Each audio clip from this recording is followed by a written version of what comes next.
안녕하세요. 시니어 스마트폰 일타 강사 백종우입니다.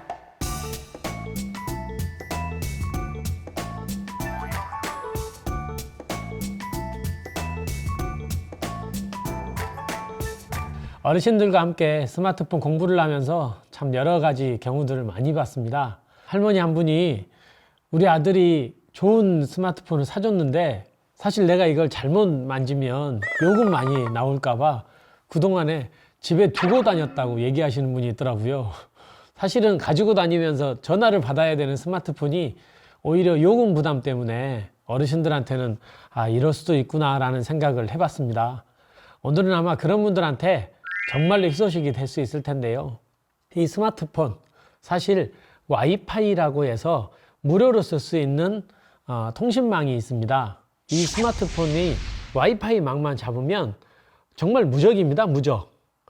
우리나라뿐만이 아니고 혹시 해외에 나가더라도 그 나라의 호텔이나 공항이나 식당이나 여러 곳에서 거기에 설치되어 있는 와이파이, 보통 부채꼴이라고 부르죠. 와이파이만 잡아서 쓰면 국내에서와 똑같이 카카오톡을 하든 유튜브를 보든 내가 추가로 요금 부담이 없으니까요. 내가 가지고 있는 스마트폰 더 자신 있게 한번 쓸 수 있는 방법을 알아보도록 하겠습니다.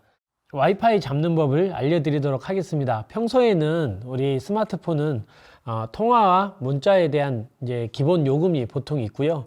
데이터 사용량에 따라서 요금이 책정이 됩니다. 그래서 와이파이와 모바일 데이터는 이렇게 생각하시면 됩니다.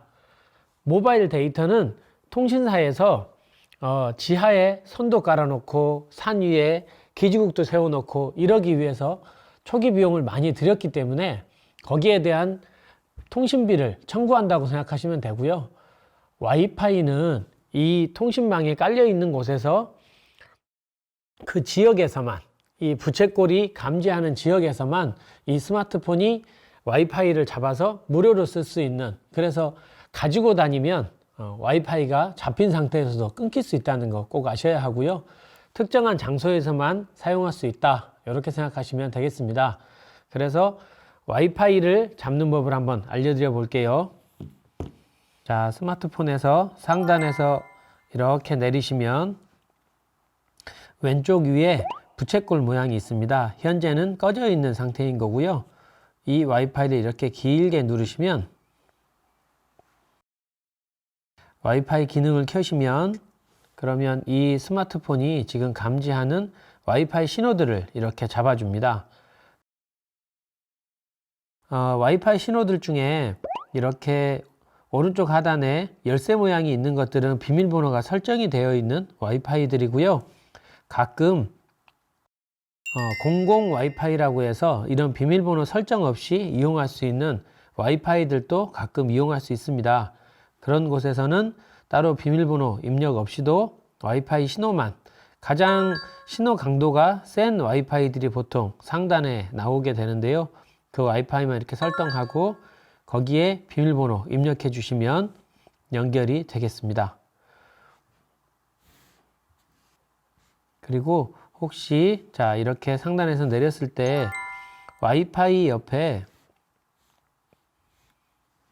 이렇게 화면 기능이 위에서 아래로 화살표가 되어 있는 게 모바일 데이터인데요.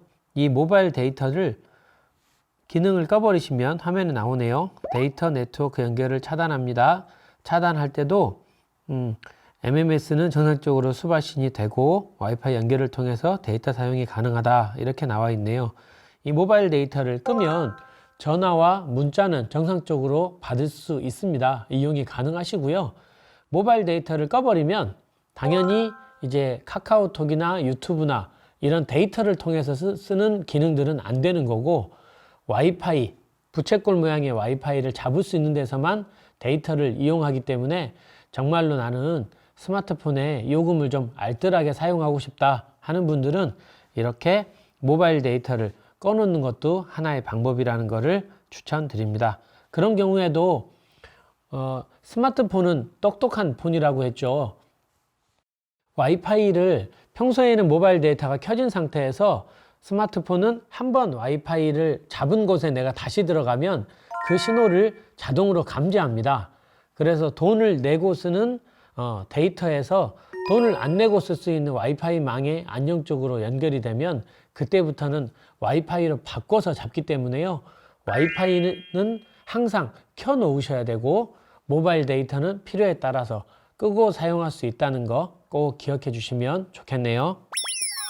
그러면 우리가 이제 본격적으로 내가 일상생활에 도움이 될 만한 여러 앱들을 설치도 해보고 또 여기에 사진도 찍고 여러 가지 관리도 해볼 수 있을 텐데요. 하나하나 구체적인 기능을 배우기 전에 그 앱들을 설치하려면 우리 집 앞에 문패 붙여놓고 거기에 사람들이 알아야 들어올 수 있는 것처럼 이 스마트폰에도 나의 이름을 등록을 해줘야만 그런 앱들을 설치할 수 있습니다. 그게 바로 계정이라는 건데요. 기존에 스마트폰을 각자 가지고 계시다면 그 스마트폰에는 이미 계정들이 설정이 되어 있습니다. 내 계정이 뭔지 잘 모르시는 분들도 계시죠? 저를 따라서 한번 찾아보겠습니다. 자, 스마트폰에 플레이 스토어라는 앱이 있을 겁니다. 플레이 스토어를 눌러보시면 이렇게 실행이 되고요. 오른쪽 위에 보시면 저는 사진을 설정을 해놔서 사진이 나오는데 그 부분을 누르시면 혹시 이름이 나와 있는 분들도 있을 겁니다. 그래서 거기에 이름 부분을 누르시면 이렇게 상단에 구글 계정 관리라는 부분에 메일 주소가 하나 나올 텐데 이게 바로 지금 각자 가지고 계신 스마트폰에 설정되어 있는 구글 계정이 되겠습니다.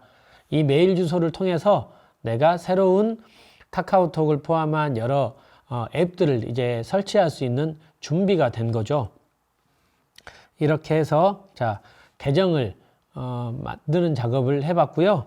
내가 지금 설치되어 있는 앞으로 스마트폰에 여러 앱이나 내가 저장하는 데이터들이 스마트폰에 계속 저장이 될 텐데 그런 데이터들을 혹시나 내가 스마트폰을 잃어버리거나 또는 갑자기 뭐 물에 빠뜨리거나 하는 이런 경우에도 내 데이터는 굉장히 중요합니다. 스마트폰이야 내가 돈 주고 다시 사면 되지만 내 데이터는 잃어버리면 안 되죠. 우리 친구들 연락처도 있고 우리 가족들 사진도 있고 하니까요. 그런 경우에 대비해서 스마트폰의 데이터를 다른 곳에 안전하게 저장해 둘 수 있는 방법을 먼저 한번 알려드려 볼게요. 자, 스마트폰 화면 위에 사례를 이렇게 쓸어 내리시면 오른쪽 위에 설정이 있다고 했습니다. 설정에 이렇게 쭉 따라서 내려가 보시면 중간에 계정 및 백업이라는 메뉴가 보이고요.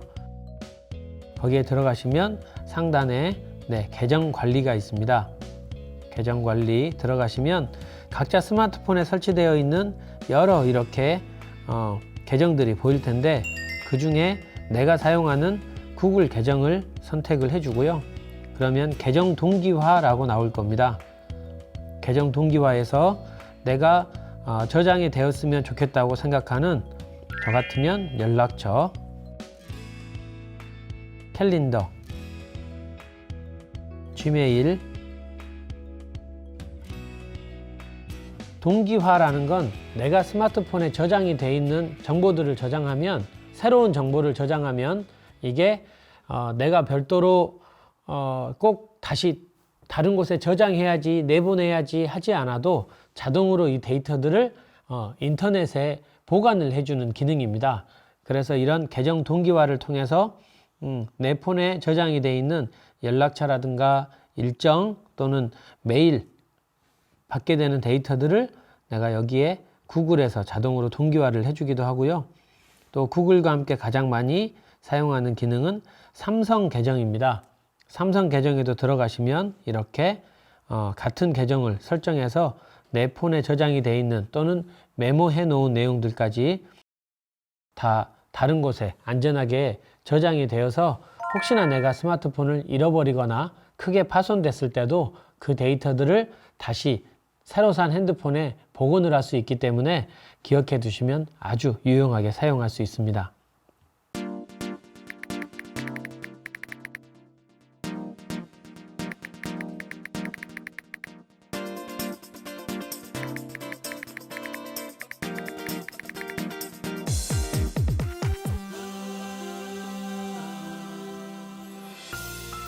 자, 오늘 시간에는 스마트폰에 새로운 앱을 설치할 때 필요한 계정을 한번 만들어 보기도 하고요.